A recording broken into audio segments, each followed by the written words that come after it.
Hi viewers, good morning. చూసారా, ఇది pomegranate leaves అండి. These are all pomegranate leaves. మీరు అనార్ అంటారు కదా, అంత అనార్ లేయర్స్. తెలుగులో ఏమంటారు? దానిమ్మ తొక్కలు చూస్తే ఇది నిమ్మకాయలు తెలుసా అండి. ఇది మీరు ఈ ఎండాకాలంలో ఇవి మీరు ఇంట్లో ఉంచుకోవాలండి, ఫ్రిడ్జ్లో కానీ ఉంచుకోవాలి. మీరు దానిమ్మకాయ తినిన తర్వాత దాని తొక్కలు పడేయకుండా అది ఎండబెట్టుకొని ఇంట్లోనే ఉంచుకోవాలి. ఫ్రిడ్జ్లో పెట్టుకోండి. నిమ్మకాయలు కూడా ఫ్రిడ్జ్లో పెట్టుకోండి.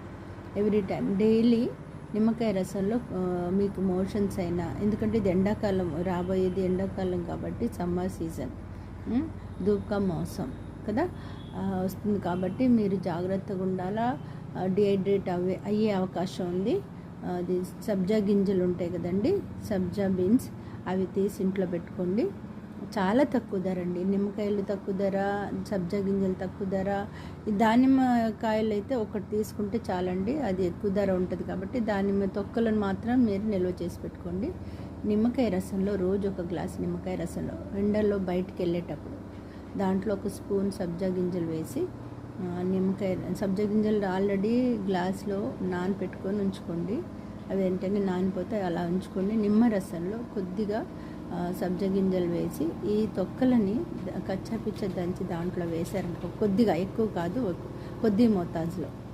ఎక్కువ మోతాజు వేస్తే కట్ట పన్ను వస్తుంది అన్నమాట, కడవ పన్ను వస్తుంది. అందుకని అంటే ఒగురు చేదులాగా వస్తుంది, అలా రాకుండా కొద్ది.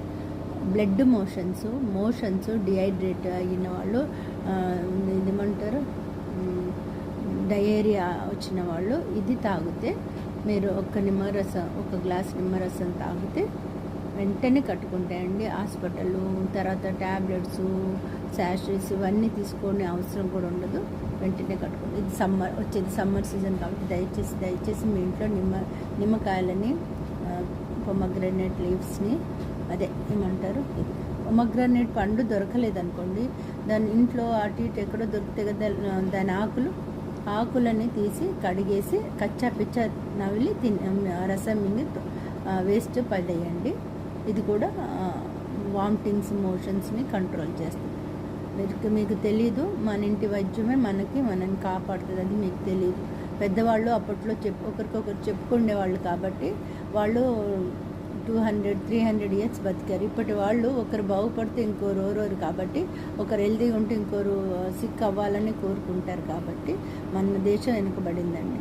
బయట దేశంలో అందరికీ వెల్కమ్ ఉంటుంది. అందరూ వాళ్ళకున్న